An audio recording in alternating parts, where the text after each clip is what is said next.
job opportunities and labor market.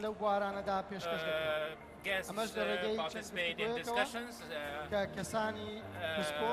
These discussions include experts in public sector and private sector, NGOs, companies, local and international companies participate in this panel. This year, as usual, we have 3 panels, and we start with the first panel today under the title The Process of Appointment between Nepotism and Qualifications. Today's panel, we have 4 guests, 4 panelists, each work in different sectors.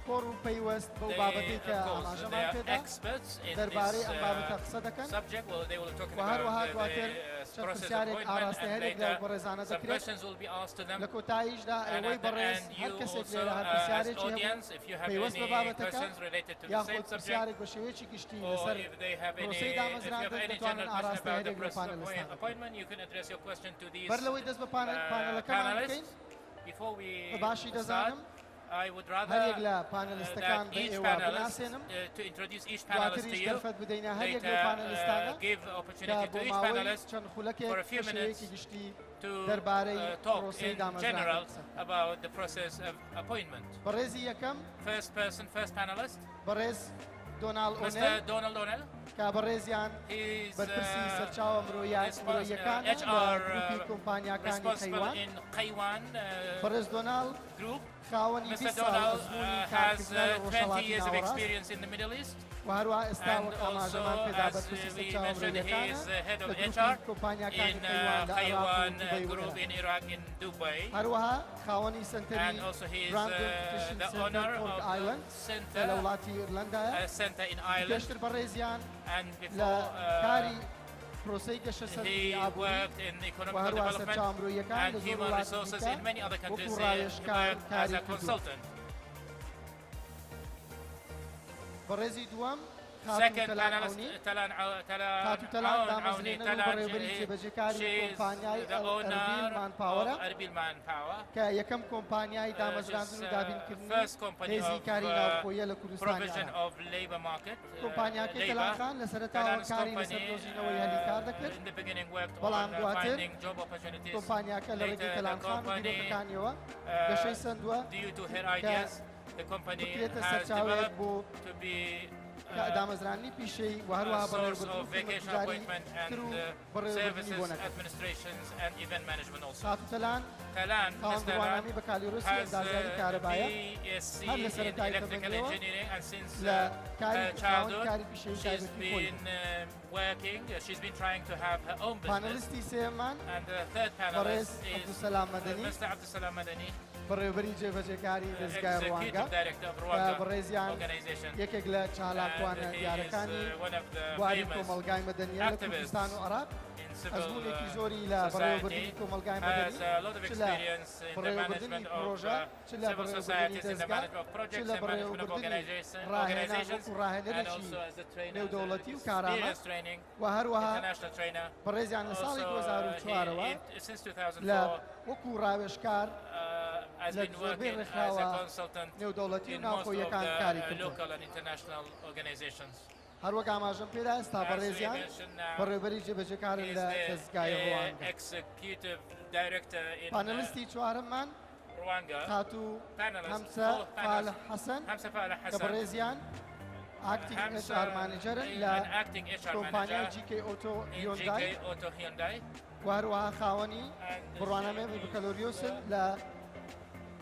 اندازیاری پەیوەندی کۆمپیوتەر بەڕێزیان ئەزمونێکیان زۆریان هەیە لە سەرچاوە ئەمڕۆییەکان شارەزاییەکیان هەیە لە شارەزایەکی زۆریان هەیە لە پرۆسەی دامەزراندن لە کەرتی تایبەت زۆر بەخێرهاتنی ئێوە دەکەم زۆر سوپاس بۆ ئامادەبوون بەڕێزان ئێستا لە پانێلیستی یەکەممانەوە دەست پێ دەکەین بەڕێز دۆناڵد داوا لێ دەکەم کە بەڕێزیان بۆ ماوەی 5 تاکو 7 خولەک بە شێوەیەکی لەسەر پرۆسەی دامەزراندن لە نێوان واسته و تواناكاندا process of appointment وهروها between nepotism and qualifications and your experience in this regard. Please go ahead. Okay, marhaba. مرحبا. How are you? I'm from Ireland and I'm only here 2 weeks. من خلقي ايرلندا اما دو هفته ليرما. So please forgive me if my accent is a little bit fast. اگر لهجه كم هندك خيرايا داوي لي بردنا كم سكرتم هندك خيرايا. I've spent 15 to 20 years in the Middle East. When I heard about Wasta for the first time, I thought it was a disease, something that you suffer from. Like you're saying, I have Wasta-itis from my doctor. That's what I thought it was. Many years ago when I was back in Ireland, we don't really call it Wasta back in Ireland itself. We call it referral, which is nicer name.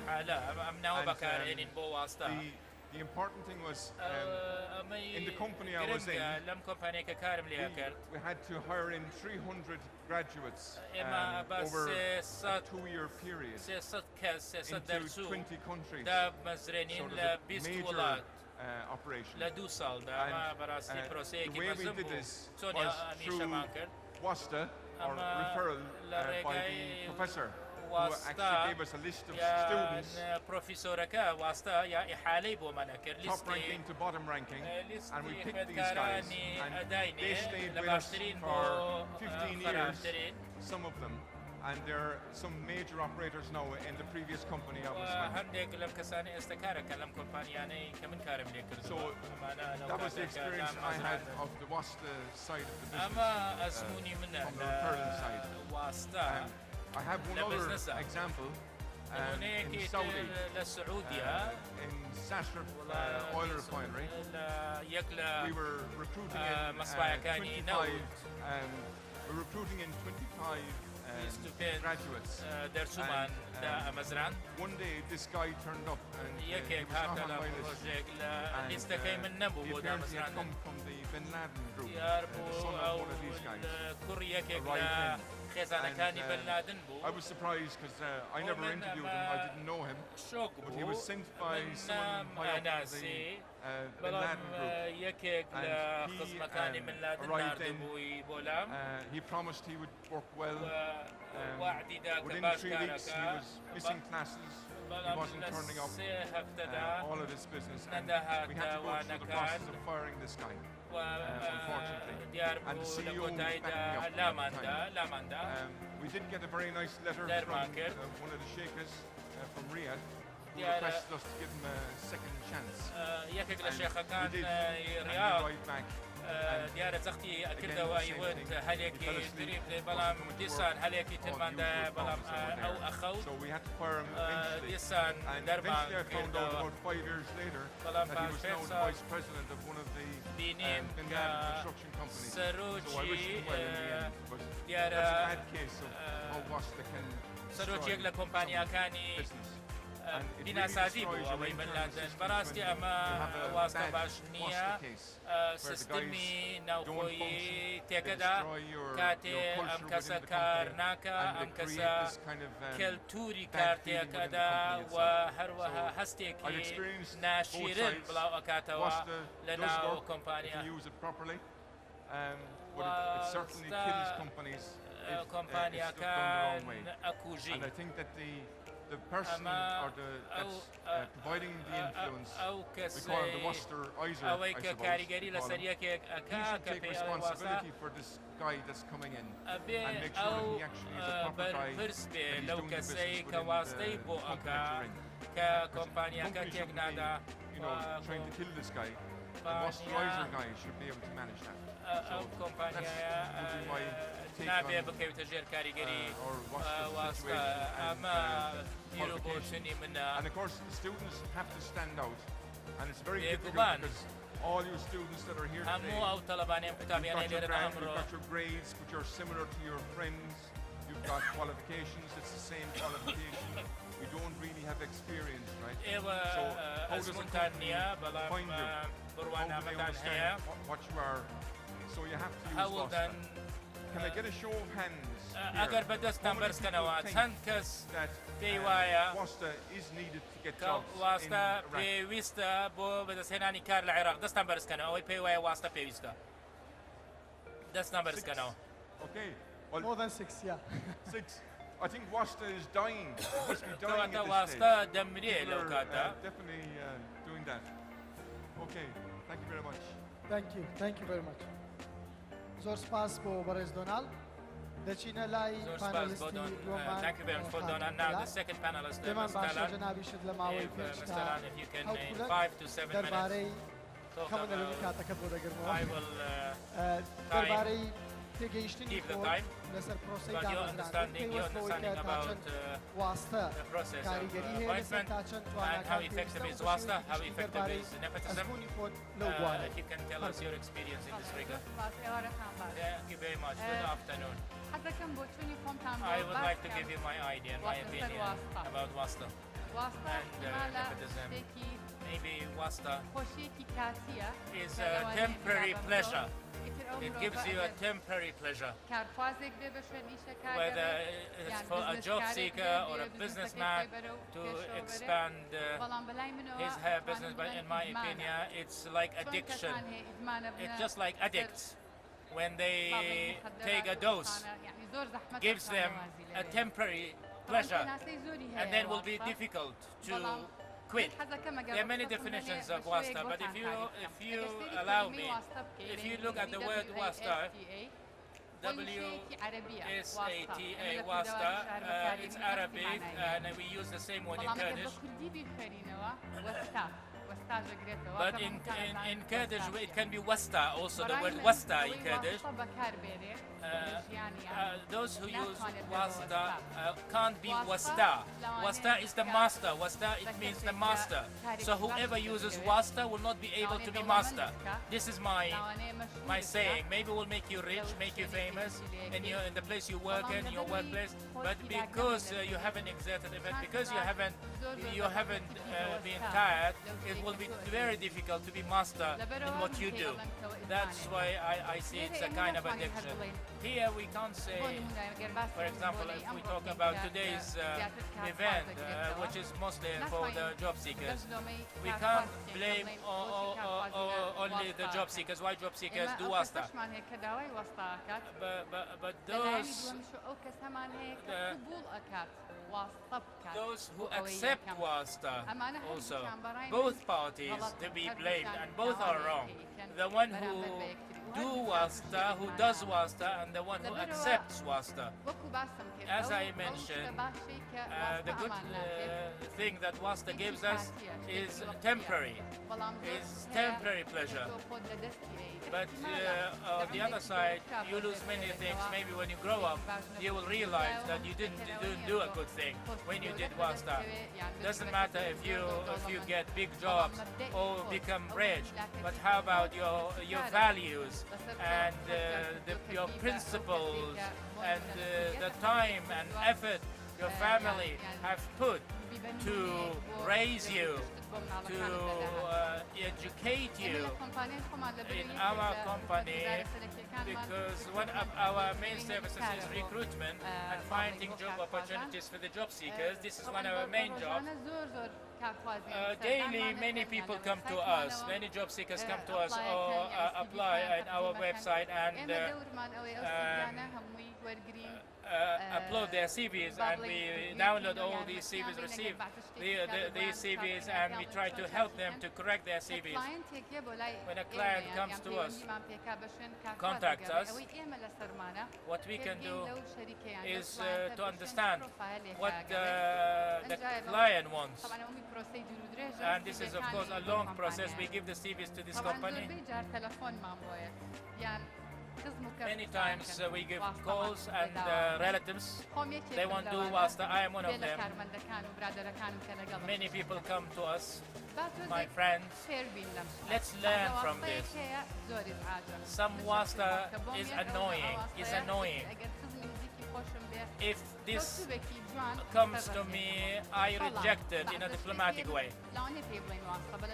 But sometimes something to me called wasta, but it's not wasta. But when you say this person is graduate of this, has this experience, can you give him a chance to prove, to be shortlisted, to be interviewed, to do the tests, and then you make up your mind. I just tell you, I recommend him. So this is a recommendation, not a wasta. You just recommend that he's a good person. See him. I don't call this wasta.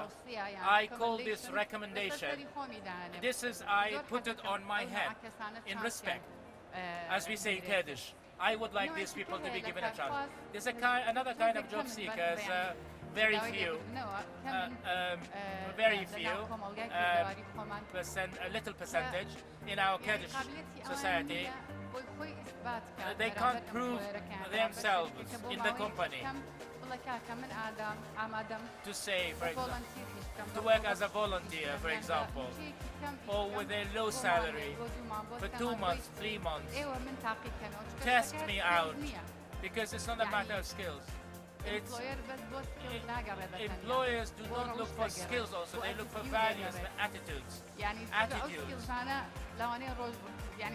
Because skills can be acquired by time, with time.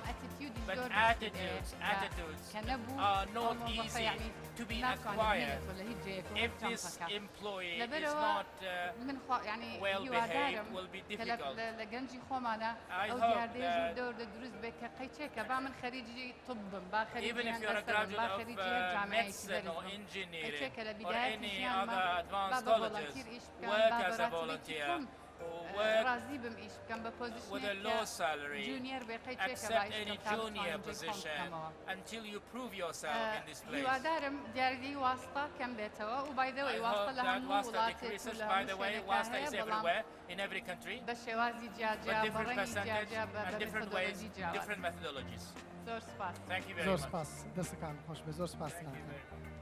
بەر لەوەی بچمە لای پانێلیستی سێمان باشی دەزانم بە ئێوە ڕابگەێنم کە ئەم پانێلە ڕاستۆخۆ لە چەناڵەکانی دەستگای ڕوانگە لە سۆشیال میدیا و هەروەها ڕاستۆخۆ لە کەناڵەکان و لە سپۆنسەرە میدیایەکانمان دەگوازرێتەوە.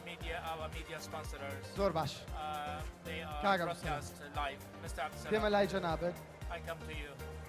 هەم بەڕێز دۆناڵ هەم خاتون فەلان لە ڕوانگەی خۆیانەوە باسییان جەنابەت وەکو ئەزمونێکی دوور و درێژ لە بواری ڕێکخراوەکانی کۆمەلگای مەدەنی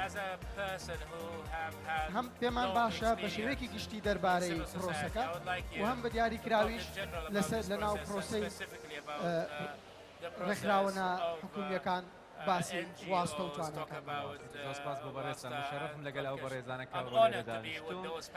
پێناسەی واستە چیە؟ چونکە تەلانخان ئیشارەتی بە مۆزوعێکی زۆر جوان و گرنگیدا واستە پرۆسێسێکە وا لە ئەکەت کابرایەکی خاوەن توانا نەبیتن پۆستێک وەربگرێت.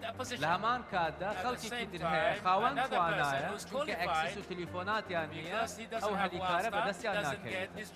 نتوركينج وبوني علاقات وتزكيه وريكومنديشن لعالمي احتراف وبروفيشناليش دا اعتياديه كابرا بليتن حتى لسي في دالي كيت كيدك كتومرودكي باش هو طبعا واقسنيه كابرا احتمال نفرك بعمري خويني بيني بيتن والله كره قينا واسمامي ايمه بابلو سين من افلانك بس يكي كفيك وكاريان كردي بيتن اوت والله وزور مهمه تاراتيك ليه برسنتو اماده جاري بيت هر كار لقل او برادر ابكي خبرا رنگە بڵێت بڵێ من ئامادەم بەڵام وارێکەوە ئێستا ئەوروپێکەوەنی فەواستەیدەن ئەوە تاریفەکەیتی لەسەر ئەو ئاساسە ئەوەی من بینیمە بە تەجریبەی خۆم ئێستا کارخواز و خاوەن کار هەردووکیان حەزیان لە واستەیە. ئێستا و برادرانە کەم دەستی خۆیان هەڵبڕی چونکە زۆرێک ساڵات بۆ من دێتن کابرا گەنجە لەم لالە و لە مامۆستا تۆش دەفێکمان لێ بدە خودی خەڵکەکە خودی تاکەکان خودی گەنجانی ئێمە ئەوانش پێیان خۆشە واستە هەبیت. خاوەن کارەکەش چونکە زەختی کۆمەڵایەتی لەسرە تەلیفۆنات و ئەل و مەسئول و مەنسوول و ئەوانە هەیە ئەویش لەژێر ئەم زەختە تەمشی ئەکاتن. هەندە جار چونکە ئەسڵەن ڕەنگە خۆی خاوەن پارە نییە فەگە زەرەریش کە زۆر کێشێن یان وا تەسەوور دەکەێت ئەوە جارێ ئەویتر بێدەنگی 200 دلارێک دەدەمێ یان بۆ هەندێک پۆستاوە ئەوە ئیدارە ئەەکەم بەستا ئەو ڕازیبی تا ئیشی من بڕواتن بۆ ئەوە ڕێککەوتیە بەس ئەبێ بەشێک لە مواجهەکە من ئەڵێم خودی خەڵکەکەش بەشێکە لە پرۆسێسی ئەوە و دەفعت دەکەن کە بەواستە تعیین ببن باش کێشەیە دەڵێ بەس ئەڵێم بۆ وا لێ هاتووە بۆ وا لێ هاتووە چونکە عام نیزامەکە ئەو ئەطمینانەت ناداتێ ئەگەر بە کەفاءەت بیت سیستەمێکی عادل هەیە دەتخوێنیتن فمن تێدەگەم وەکو تەحلیل بۆ خەڵکەکەش وا لێ هاتیانێک فریاکەوە گەرنە ئەگەر تەلیفۆناتیشت نەبیت تۆش فت فمن تێدەگەم بۆ خەڵکەکە واکە بەڵام هەڵەیە ناتوانم تەبریر بۆی بێن هەموو جار هەوڵ بدەن بە کەفاءەتی خۆمان و تەسەور دەکەن بەقەدەر ئەوەندە شەریکات و موەسسەسات هەن ئەو کارانە ئەکەن کە خەڵکی خاوەن کەفاءە و ئەزمون بێن بەقەدەر ئەوەندە هەیە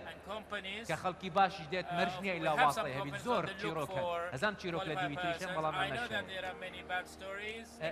ئەوەی مەطلوبە ئێمە وا بکەین ژینگەیەکی وا دروست بکەین هەلی یەکسان و عادلانە بە خاوەن کەفاءات بدەین وەکو ژینگەی عام هەر کەسێکی خاوەنکار بیت و بە تایبەتی ئێمەمانەوەی ئێستا ئێمە وجیعاتانە ئەکەین هەبێ ئێمە وا بکەین کە متەئەکدمە و بەڕێزان واکەین بەس مەقسەدم یەکەم جارە بێ ئێمە تەحملی مەسئولیەتەکە بکەین مونەظەمەیە شەریکەیە ئەوەی ئیمانی بەو قەزی هەبین ئەوێ کۆمەلگایەکی عادل و شەفاف دروست بکات هەلی کاری یەکسان هەبێ لە خۆمانەوە دەست بکەین من ڕەنگە نەتوانین هەموو جیهان بگۆڕم بەڵام ئەتوانین دەستکاری ڕوانگە بکەم جەنابەت ڕەنگە نەتوانین هەموو جیهان بگۆڕی بەڵام ئەتوانین لە ئیMP بکەین و هەر حیوان شوێنەکە هەبێ لە خۆمانەوە دەست بکەین لا ئێمە ئەو شتە بەو شێوازێت شتێکین هەر پۆستێک بێتن ئێمە بڵاو دەکەینەوە ئیعلان دەکەین خەڵکیش دێتن تەقدیم دەکاتن وان دەجاریش واکەین مەوزوعی شۆرت لیست و لۆنگ لیستەکە تا ڕادەیەک تێرمێک هەیە و بەڕێزت دەزانی گوتومە ئەو ئەرکە بالەسەرشانی تیمەکانی ئینتریڤیو و مقابلە زیاتر لێبێت تا ڕادەیەک شۆرت لیستەکەمان کردیتە لۆنگ لیست با ئەرکی ئێمە زیاتر لێبێت هەل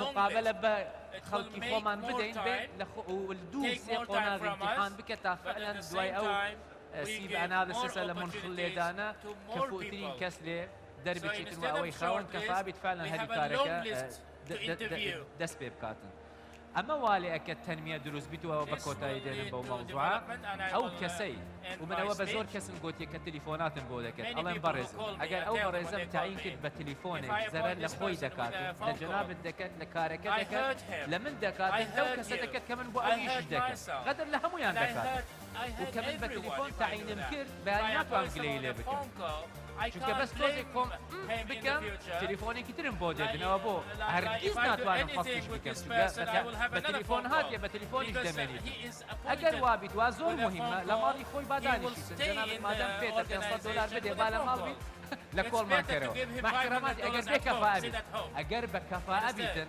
لەسەر سەری خۆمان دادەنین عەلەقەل من باسی دەستگای ڕوانگەیەکەم و نەک بەس هەلی کار بەدەستی ئەکەویت ئینەما چەند بەرەو پێشی بچیت گوتومە بە هەموو ئەو کەسانش بەرەو پێشی بچیت تا ئەو شوێنێکی نیش تێدامە بۆ من منافس بیت من ڕێگا خۆشکەر دەبم ئەو بێتە ئەوێ و یارمەتیدەری ئەو بکەم چونکە فنیها من استیقالە ئەدەم نەخۆش ئەکەوم ئەمرم سەفەر دەکەم هەر شتێک بەشارە دێ شوێن ئەگۆڕم یەکێک لە مەسئولیاتی ئێمەوە بیتم قیاداتی دەستخۆش کاگەم سەلام زۆر سپاس دەستخۆش بەڕێزان پانێلیستی چوارەممان خاتوو هەمسەفالە لە کۆمپانیای جیکەی ئۆتۆ هیۆندای بەڕێزیان ئاکتینگ HR مانیجەرن خاتوو هەمسە پێم باشە جەنابەت هەم لە ئەزمموی خۆتەوە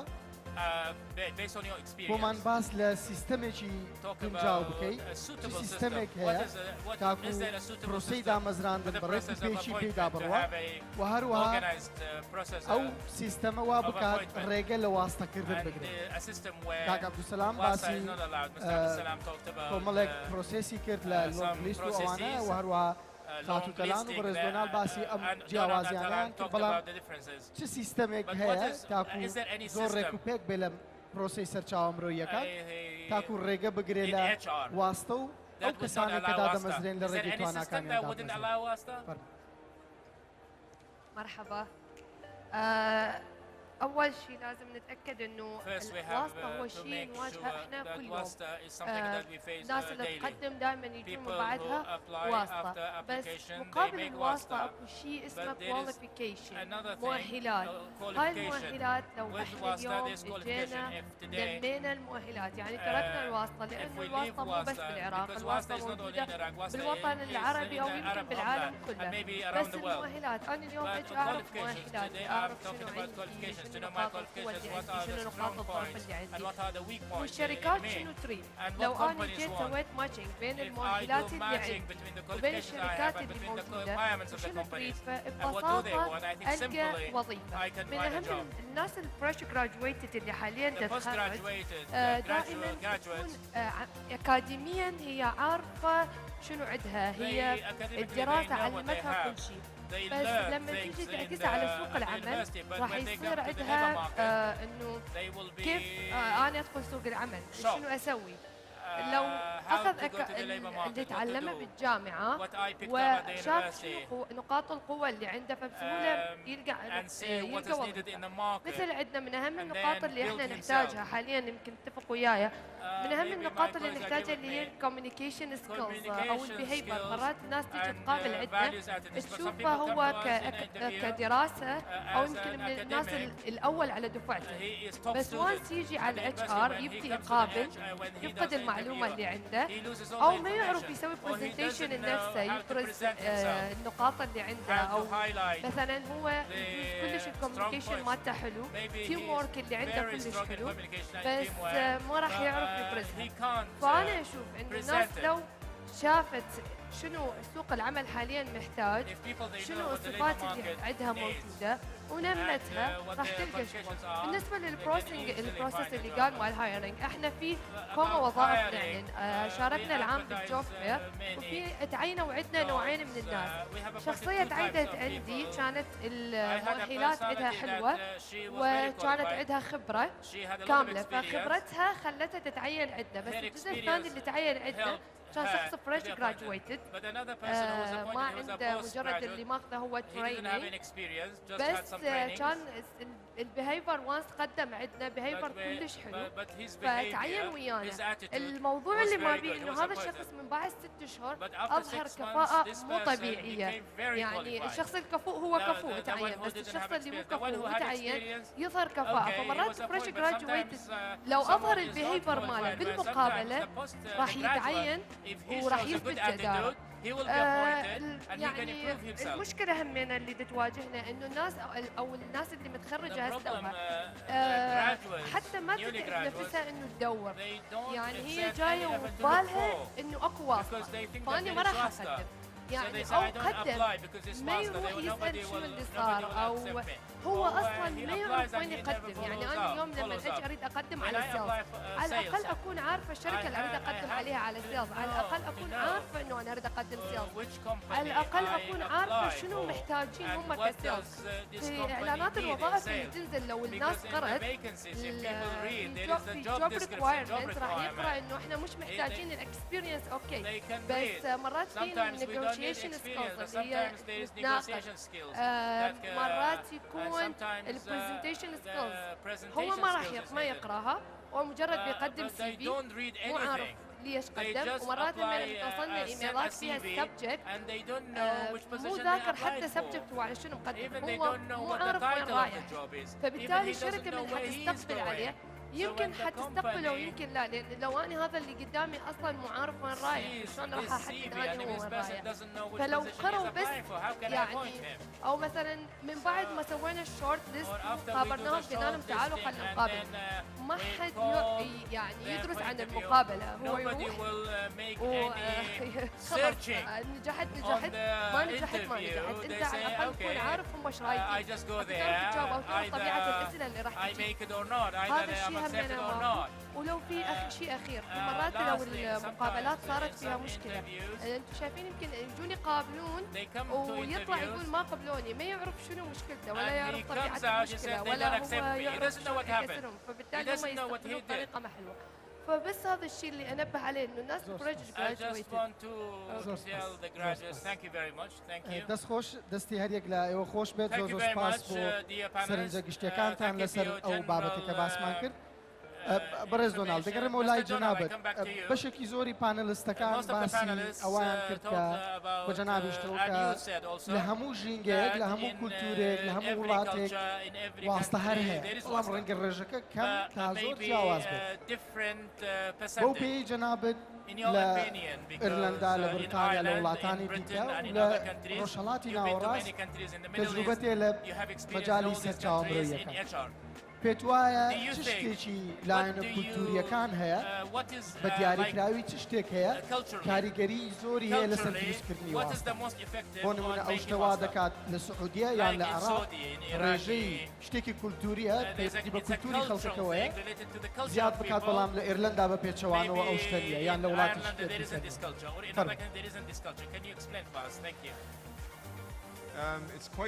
It's quite easy.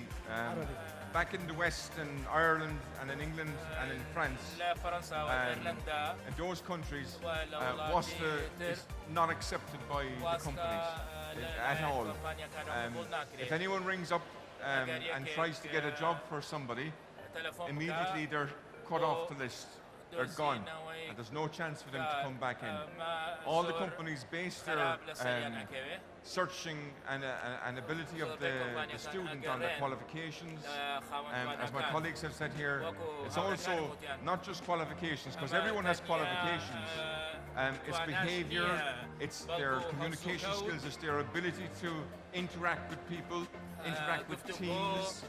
And you can't really learn that because you need to train in the companies to know how to interview. It's not something natural that you can do off the bat. If you learn how to do interviewing skills, if you learn to do a proper CV, your CV is the one and only document you have to show this company what you're like. If the CV is terrible, you know, it gets put on the pile. And I think in the Middle Eastern regions, when you compare the two, Wasta is prevalent. It's something, it's dying slowly, but it will never disappear from the Middle East because of the culture that's here. Now I suppose with all the immigration going back to Europe from the Middle East, we're going to increase Wasta again. It's going to happen. So maybe it's something that's going to happen to us in the future. But at the moment, that is the difference between the two. Perfect. Thank you very much. Thank you, sir. زۆر سپاس.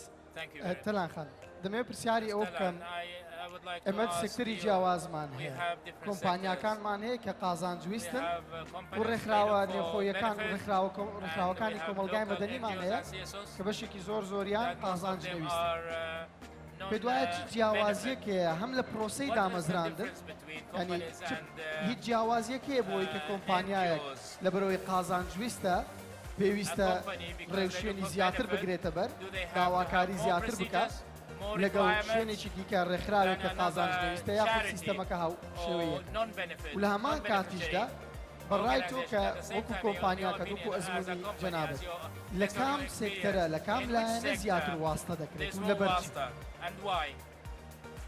تركيتياني السؤال. Can I quit? Can I quit any question? I can't quit any question. Leave any question? I don't know how to answer. That's why I wanted to leave one of the questions. To be fair, to be in the beginning, Wasta is Wasta.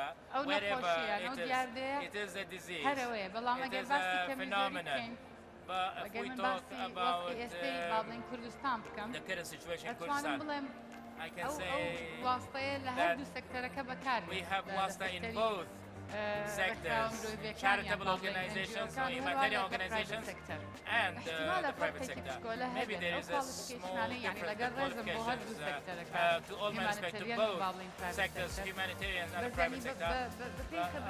But based on my experience in private sector, some positions are very difficult to find the qualifications needed.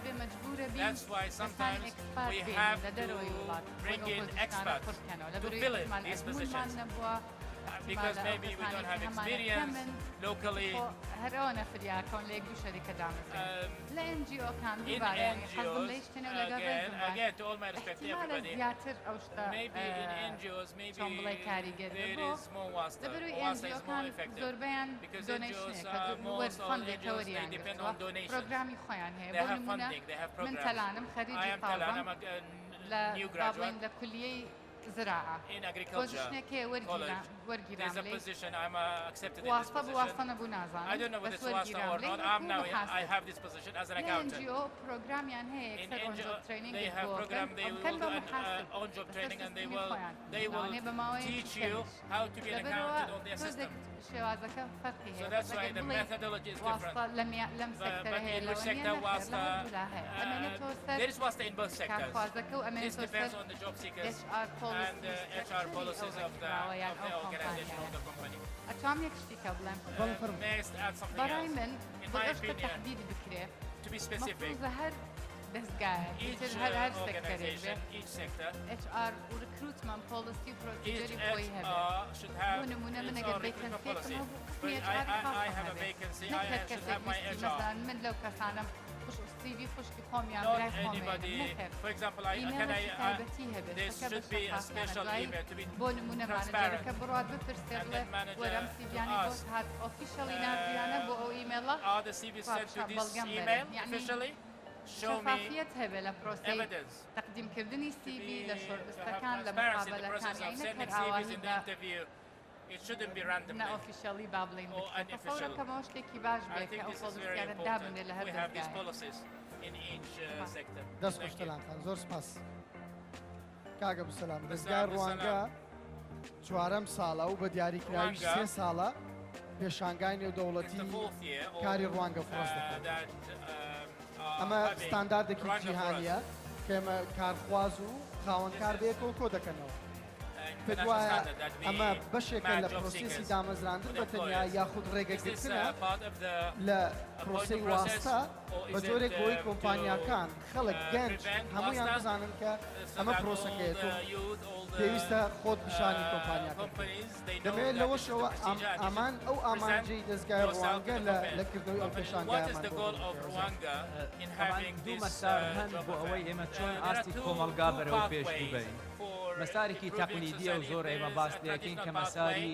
pathway, هۆشیاریکردنە which is العادە awareness مەساری pathway. هۆشیاریکردن مەسارێکی Awareness درێژخایەنە pathway is لە long کار term و محتاج in زۆر work ریسۆرسە and مەواردە needs, many پارە و resources, خەڵک تا هێدی هێدی بەحساب funding ئاستی and, هۆشیاری بەرز بیت اینجا بەمە دەست پێ بکەین کارێکە humans بکەین so that we can do the work. پێی تەجریبەی من ئەو مەسارە Based on my ناڵێم هەڵەیە experience, this pathway, I don't بەڵام say it's wrong, مەسارێکی تر هەیە ڕەنگە but there's تۆزە another اختزالی pathway which is shorter, کات بکاتن و مەواری shorter دەکات in time, ئەوش ئەمەیە which is دروستکردنی having- ئیڤێنتێکە having جوڵەیەکە لە an ناو event جیڤاگدا in the و لە society دەوروبەری ئەم جوڵەیە هۆشیاری دروست mobilize دەبین the society. یەکێک لە مدخەلاتی پێشانگای کاری نێودەوڵەتی فڕەس ئەمەیە ڕووداوێکە حەدەسێکە جوڵەیەکە ئیڤێنتێکە پێشانگایەکە دەست پێشخەریەکە و خاوەن کار و کار خواز دێن پێکەوە یەکتر دەبین زۆر ئیدەن ئەسڵی مەوزوعەکە بێن ئەوانە دوو یەکتر ببینن ئەمە ئەسڵی قەزیەکە بەڵام لە دەوروبەری ئەمە پرۆسێسی هۆشیاری بوون دروست دەبێت یەکێک لەوانە ئەمەیە کە گەنج چۆن بێتن ئەسڵەن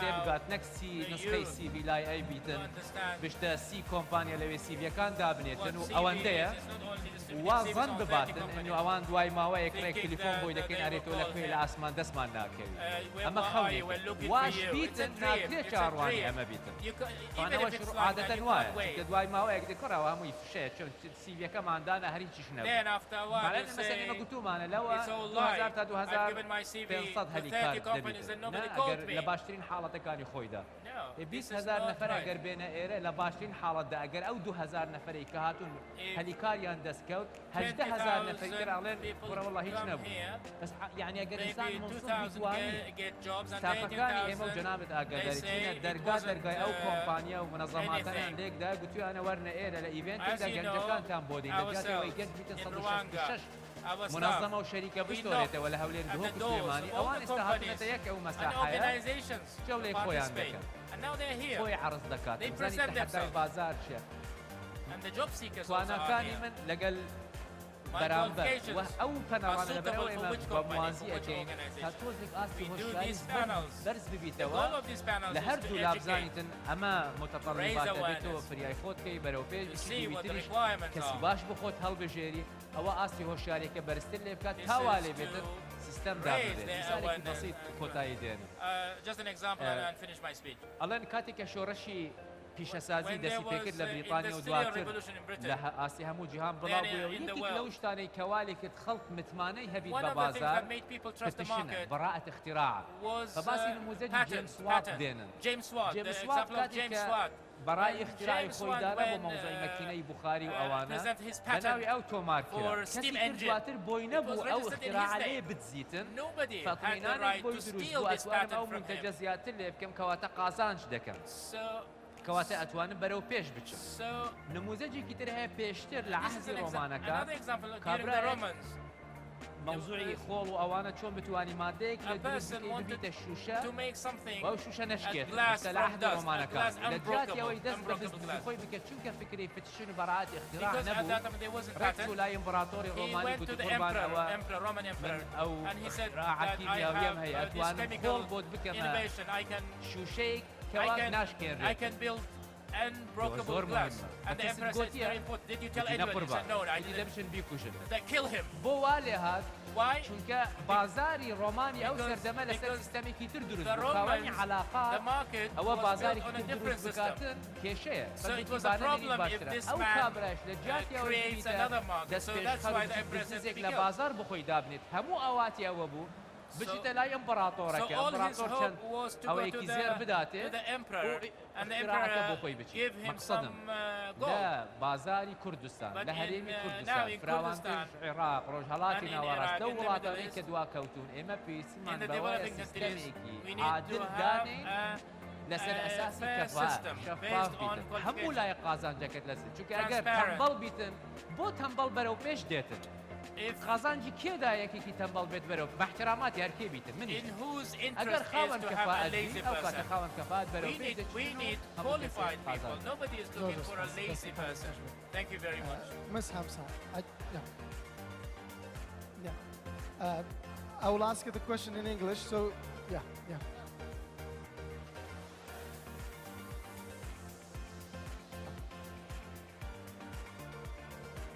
I will ask in English if you don't mind.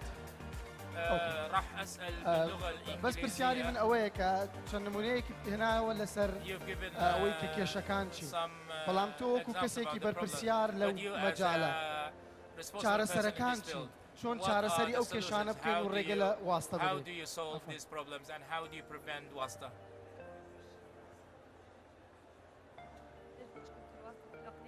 شوفي نرجع ونقول انه الواسطه شيء واقع وحنواجهه اليوم وبعد مليون سنه هو مو بس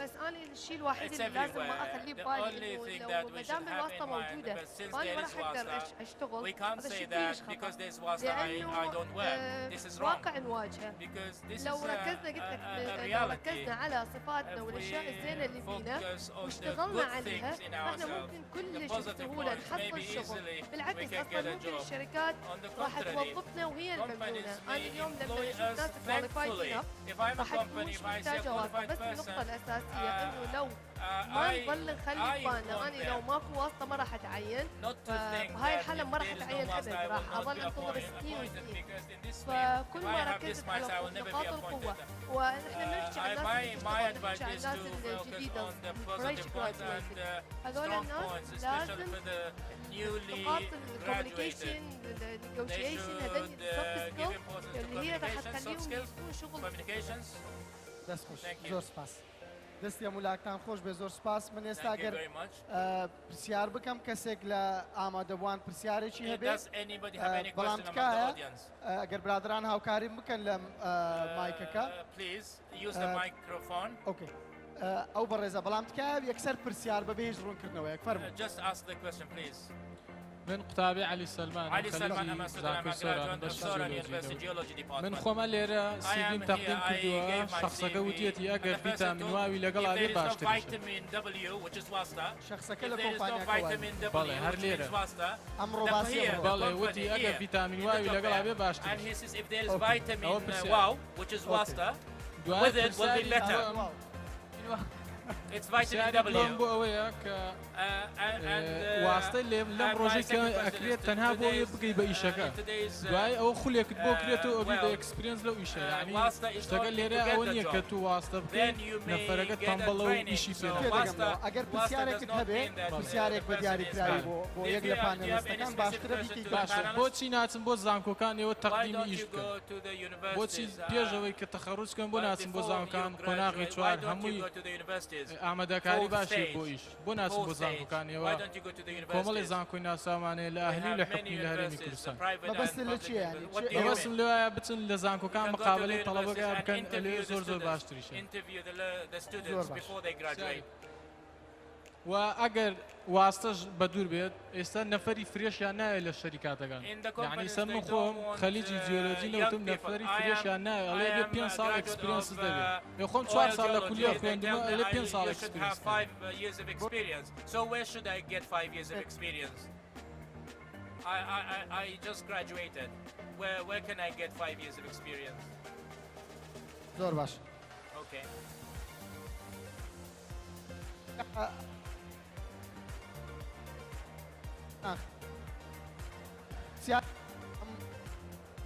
لە گرەی دەدەمەوە کە پێی وتراوەتان ئەوەیە کە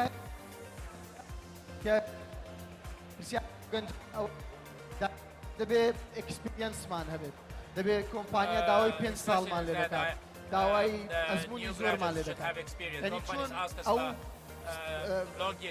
پێشنیاری ئەو دەڵێ کە کۆمپانیاکان بچن سەردانی زانکۆکان تۆ چۆن ئەوە دەبینی چی وا پێویستە هەموو کۆمپانیا بنێ بۆ گەنجێک کە تەخەڕوج بەڵێ زۆر سپاس بۆ پرسیارەکەت Thank you for your question. Thank دوو you. شت هەیە لێرە It's two things. لەگەڵ ڕێزم بوو هەر کۆمپانیایە کە باسی ڤیتامین واوەکەی لەگەڵ کردووی لەگەڵ ڕێزم بووی بەڵام ئەگەر من لە جێی تۆ بمەوە بالێرەکەتەش لێرە بێتە دەرە مهم خۆتی Never listen to such. مهم خۆتی هەڵوێستەکەت تێدە یعنی ئایا بە قسەیەکەی You are important. Listen to him or not to listen. پرسیارەکەی دوو هەبێت ئێمە زۆربەی Regarding the جامعات second question, most of the universities یعنی ساڵانە با بڵین هینەکەن کاری ڕێیەکەن با بڵین ئەو ڕۆژەی کە هەموو شەریکات هەڕوالی وەکو یعنی وەکو ئەم ئیڤەنتەی ئەمڕۆی بە بچووکی لەمان داوا we have an event like تیبی today's تەلەبەکان event. وەرگرمی We go to the universities and take زۆر جار ئەو series شتانەمان and کردووە interview بۆ them لەگەڵ and we go to them. UKS جامعەی فەڵاحەدین UIS سێماری وای لە ئاخری بەڵام من یەک تێبینی بچووکم هەیە بۆت ئەگەر لێم قبول بکەیت بەڕێزت گەنجی تۆ بە شوێنکارە گەڕێیت بۆ چاوەڕێی کۆمپانیا بێت بە شوێن تۆیا بگەڕێ بۆ سیڤی دووەرگرێ خۆت بڕۆ بگەڕێ احتمال جنابت ئێستا خەریجی جیۆلۆجیت احتمال ئەو پۆزیشنێک کە بەردەستت کەوتۆیان بۆی گەڕاوی هیچ علاقی بۆ اختصاصی تۆ نەبێ سوودفەیە بازارەکە یان جیۆلۆجی ئەوێ بەڵام لەگەڵ ئەزمموی 5 ساڵ یان 10 ساڵ حالیان لە کەیسی تۆ کە بەرەزی فرێشی بەڵام بۆ ناگەڕێی لە بیدایەتی وتارەکەش هەر باسم کرد بۆ ناگەڕێی ئەز ستارتەپ وەکو بیدایەتێک کە دەست بکەیت تیشێکی هەبوو تۆ ئەو تاڵنتە و تیا بیکەی یان خولێ وەرگری بتوانی بیکەی ئەتلیست با ئیشێکت هەبێ با ئینکەمێکت هەبێ هەتا بگەیت بە ئامانجی خۆدەک و جیۆلۆجیست بۆ من هەردانیشم چاوەڕێکەم جیۆلۆجیستێکیان ویست کە برایان نەویست ئەنجام من بۆ شتەکە تاقی ناکەیتەوە منم نەسیحەتەکەم یان ئەو داواکاریەکەم لە ماڵی خۆشمی داواکەم ئەڵێم چاوەڕێ مەکە ئیشەکە بێ بۆ لات ئەگەر هاتو تۆ ویستە دیاری ئەوە بکەیت پێڵێنەوەی تیرێک گیرێتەوە تیر و کەوان مثالێکی بەسیط لە یەکەم تیرکەی هاوی شەرتە بیگرێت لەوانەیە نەک دەزات لەوانەیە ماڵنێک Maybe after 1 or 2 months, then your arrow will hit the goal. It's the same in هیوادارم جوابم ما بیتەوە I hope that I was able to بەڵێ بەڕێز فەرموو خوێندکارێک لە میانەی سەبارەت بە واستا من دەمێ باسی واستا بکەم واستا کارخواز بە بمبورە بەڕێز What's your question, please?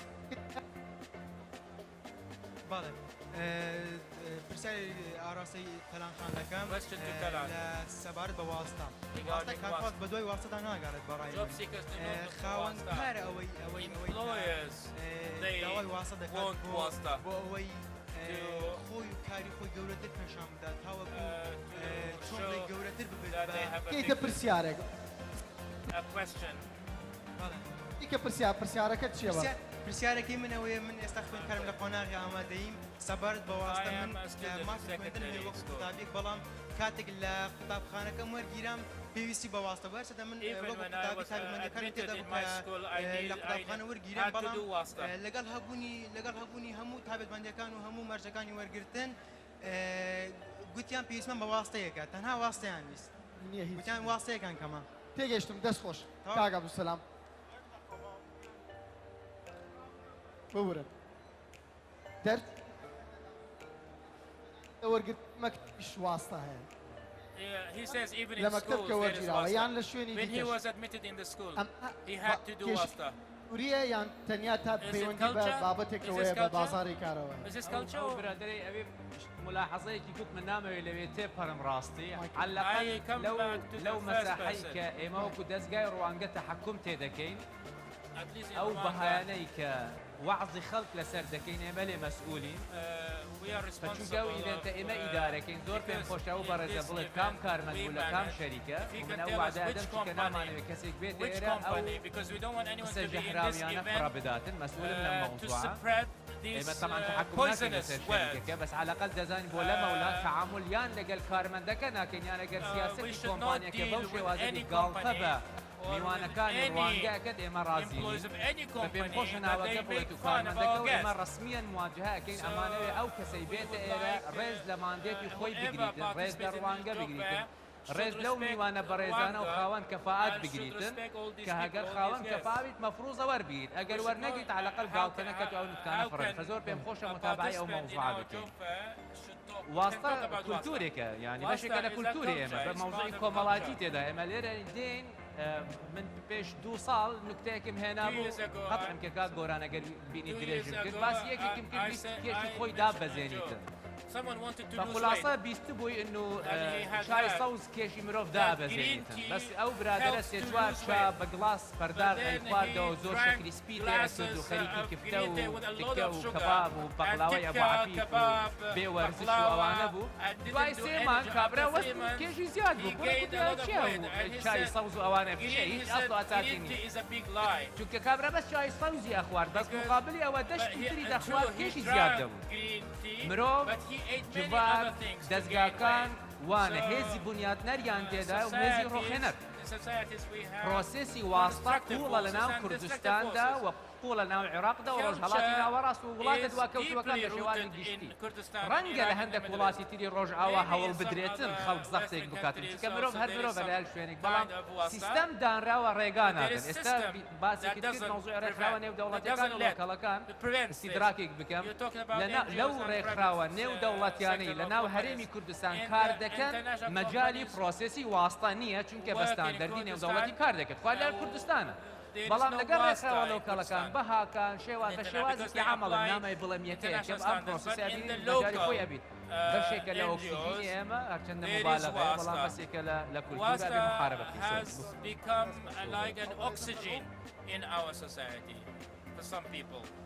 مایکەکەی گەر بکەنەوە زەحمەتە مایکی ئەو بەڕێزە گەر برادەران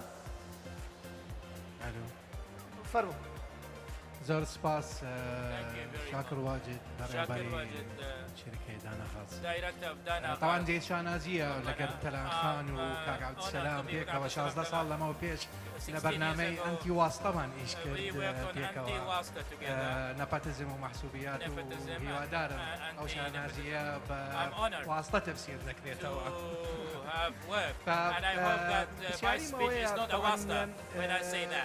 يعني واسطة كو بالانس دكريتوا بيني طبعا او داواكارية كديت لا او شخصة كديت تعيين بيتن يا بوستك ورقري او بوستانك وزني هي يعني بون مونيك او ما نوي فروكوانك طيارك تعيين بكينا او طياره يا بواسطه تعيين بكيو طياره كده دكويت يعني واسطه طبعا بالانس شيء زور بقول البيزنس يعني او بالانس بكري توا وبالتاكيد هو طبعا خوي اشتكى نايا سايا ومقبول شنيا لكم الجاي إما ونابي بكريتو بلام لو زغطي واسطي كودة تواني كود بفاريزية ورفزي كيوا باشترين دبلوماسية ك يعني شخص بيويستي في بكار بيريتن أو واسطي رفز بكري حقيقة برسياري دوم من شبهية كان يعني آیا قوانين وياساي كاكا السلام باسي تفصيلاتي هي لقانون عقوبات موجودة كنفاتزم ومحسوبيات وواسطة أوي يعني بتاوان دناسريته كبتوان أواي بكومالغامان بباريزيتن That's for Mr. Donald, if I ask you to answer the first question, which was about how we can balance this pressure when we are under the WASTA requests. I agree totally with you in regards to specific jobs, like pilots, for instance. They have nearly 10 years training experience. They need to pass certifications. You can't just bring somebody in to fly a pilot, and there has been situations where a plane has crashed and they found out that the pilot had actually skipped his qualifications and had got it through Wasta. He caused the death of over 200 people, and unacceptable, absolutely unacceptable in a civilized world. I think from a Taiwan perspective, I can't say that we don't have any Wasta in Taiwan, we probably do, but it is at a very low level because the systems that we put into place, we have a recruitment system where it checks all the CVs coming in, and it's a system, it's not a person, and that kind of ranks the CVs up into selected areas, and then only certain people are allowed to check those CVs, but cannot be related to the employee himself. So the WASTA does not come into that process. And you end up with a very good, skilled, happy graduates coming into the place, and then you can start training them properly, and the graduate wants to learn. It's not because he's there because his father or his grandfather has put him in, it's because he wants to be there, he puts in the time, he puts in the effort, and the most important thing is this complete certification and qualification system within companies. All companies should have that. So I think you make a good point. Some jobs must not have WASTA whatsoever. Other jobs may have a wee bit of WASTA, but we have to accept it for now. But we can change that. Thank you so much. ئەگەر بە کورتی هەرێک لێوە لە بەڕێزان وەڵامی پرسیاری دووەمی کاک شاکر بدەینەوە لەوەی چ عقوبەیەک هەیە بۆ ئەوان. What is the punishment? تەلان بە کورتی من زۆر ئاگادار نیم یعنی ناتوانم گەرەنتیەوە لە قانون هەیە یان بەس تەسەوورەکەم هەبێ. بەڵام کاک شاکر زۆر شتێ لە قانونەکانمانە هەیە تەطبیق ئەکرێ نمونەیەکی چۆلە لە قانونی عەمەل ئەڵێ بێ مۆزەف زەمانی اجتیماعی بۆ بدرێ و واوەوە بەس ئایا چەند شەریکە هەیە بە چاوی ئەو شتاکە وڵی لاخرەوە بە مثالێکی چووکە من تەسەوورەکەم شەر نییە ئیلا بە قانون هەبێ یان شەریکات خۆی لە قانون و دەستوری خۆی کە ئەمە پێڵی پۆلیسی یان پرۆسیجر هەیەکی تاچڕا لێ کاریگەرە نەک بەس هەبێت بۆ جوانی داونابێت بڵێ من هەمە تاچڕا لێ کاریگەرە بێت. should be active. زۆر بە کورتی ئەگەر زۆر بە کورتی بەڵێ بە کورتی Very briefly. تەیدی تەلانخان دەکەم ژینگەیەکی وا دروست بکرێتن ئەوە ئەسڵە دواتر یەکێک لە عوامل و بنیەی ئەم ژینگەیە ممکنە یاسا بیتن ئەگەر ڕاستە ممکنە نەس دێرەکە هەبیتن بەڵام تەلاعب ئەسڵەن کەمەوزوعی گەندەڵی مؤخرا مصطلحێک دەرچێ باسی الفساد و تەقنین الفساد دەکرێت چۆن ئەسڵەن گەندەڵی بە یاسا دەکرێتن بوونی نەسە قانونێکە گرنگە هەیە لە قانون العمل و ئەوانە بەڵام ببین واقعەکەش بەو سێوازە گرنگە لەمە گرنگتر دروستکردنی مۆمنتۆمێکە عەزمێکە ژینگەیەکی وایە کە پرۆسەسی واستە عیبدار بکرێت زۆر سپاس دەزانم بابەتەکە پرسیاری زۆرتر هەڵدەگرێ و زۆرتر پرسیارتانەیە بە زۆر داوای لێبوردن دەکەین کە لە کاتەکەش لامانداوە دەتوانن دواتر لەگەڵ پانێلستەکان ئەگەر ڕاستەخۆی پرسیارێکتان هەبوو زۆر سپاس بۆ هەر یەک لە پانێلستەکان زۆر سپاس بۆ ئەو بیر و بۆچوونانەی کە ئاڵوگۆڕتان کرد لێرە سپاس بۆ ئامادەبوونی ئێوە دەمەوێت لێرە دووبارە ئاگادارتان بکەمەوە کە بەیانیش بە هەمان شێوە چالاکی جۆرا و جۆر لەسەر ستەیجی پێشانگای نێودەوڵەتی کاری ڕوانگە فڕۆسە ئەنجام دەدرێت و هەروەها دوو پانێڵی تر لە بەیانی و دوای نیوەڕۆ ئەنجام دەدرێت زۆر سپاس بۆ ئامادەبوونتان سپاس بۆ سەردانیکردنی پێشانگە زۆر سپاس بۆ ئێوەش